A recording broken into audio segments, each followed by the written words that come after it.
You know, sometimes we see people posting and sharing things on social media, and because what they're sharing or what they say doesn't align with what we believe, we just hiss our teeth and scroll on by, but sometimes it does pay to listen, because sometimes not listening can help us to remain ignorant to truth and factual information.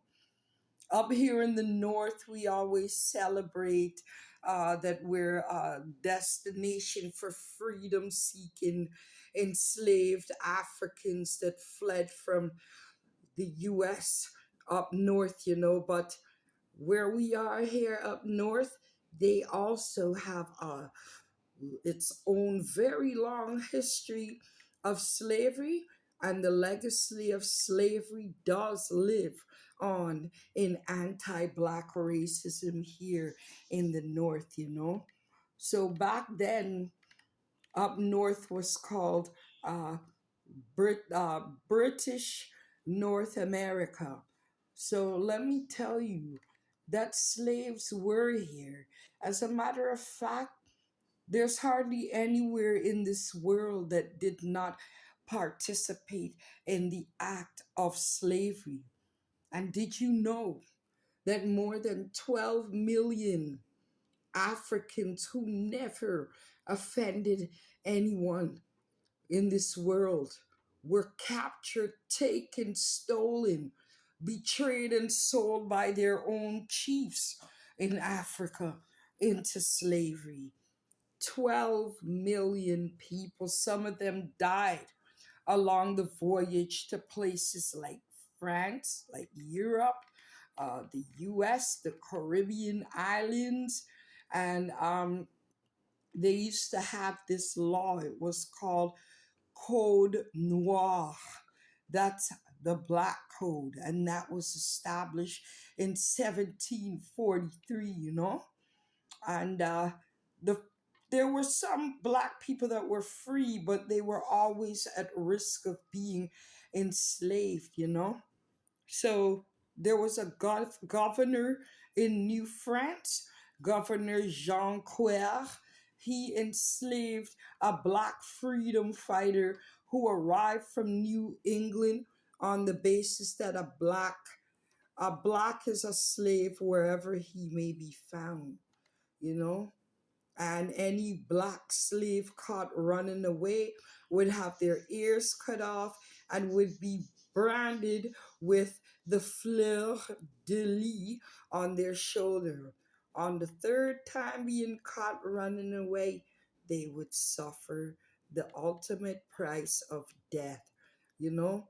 So, slavery in British North America, which is here where we are right now, slavery continued even after the British formally took control of New France in 1763.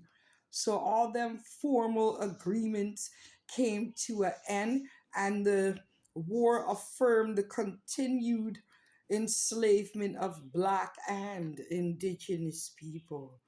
So the era of British rule saw an increase in the number of Black enslaved people in Canada.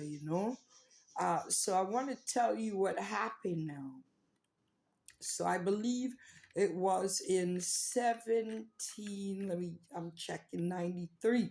A black man named Peter Martin petitioned Governor Simcoe to act against a slave owner who had violently transported and enslaved a black woman. Her name was Chloe Cooley from Upper Canada. So that's like Northern Ontario. He transported her from Northern Ontario to the US to be sold. And at the time, this was legal, no problem, you know.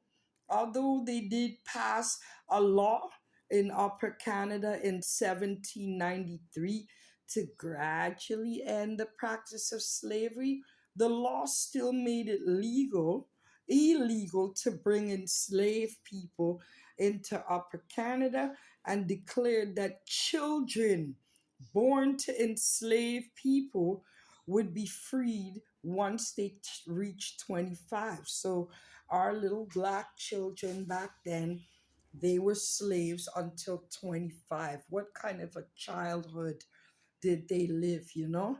So they didn't really free any black people directly, but any enslaved person who arrived in Upper Canada would be considered free, providing that they're 25 years of age and older, you know? And this leads me to talk about this.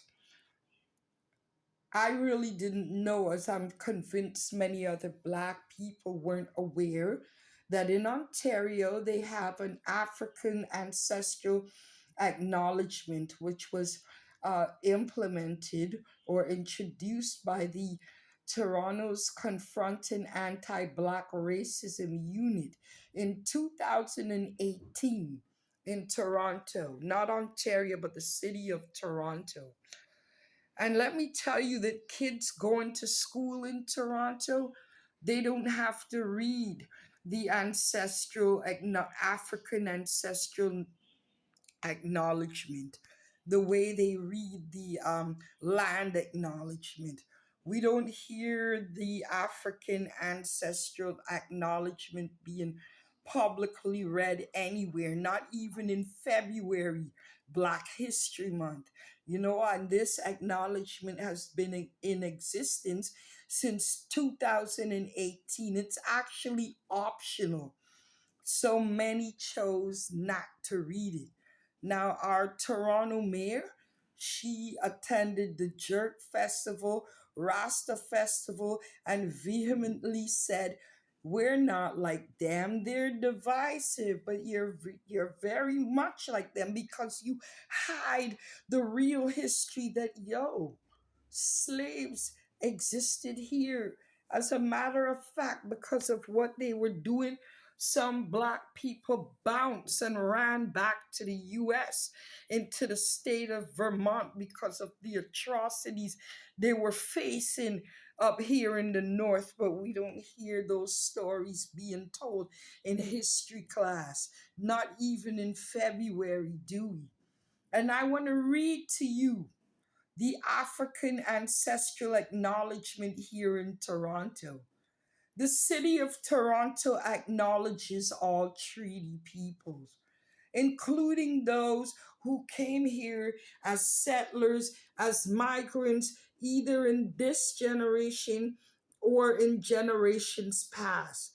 And those of us who came here involuntarily, particularly those brought to these lands as a result of the transatlantic slave trade and slavery, we pay tribute to those ancestors of African origin and descent. This acknowledgement is optional.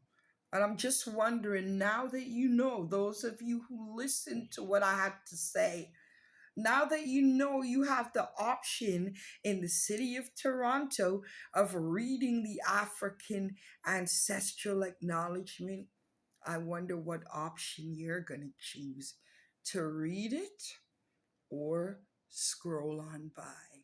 You don't know.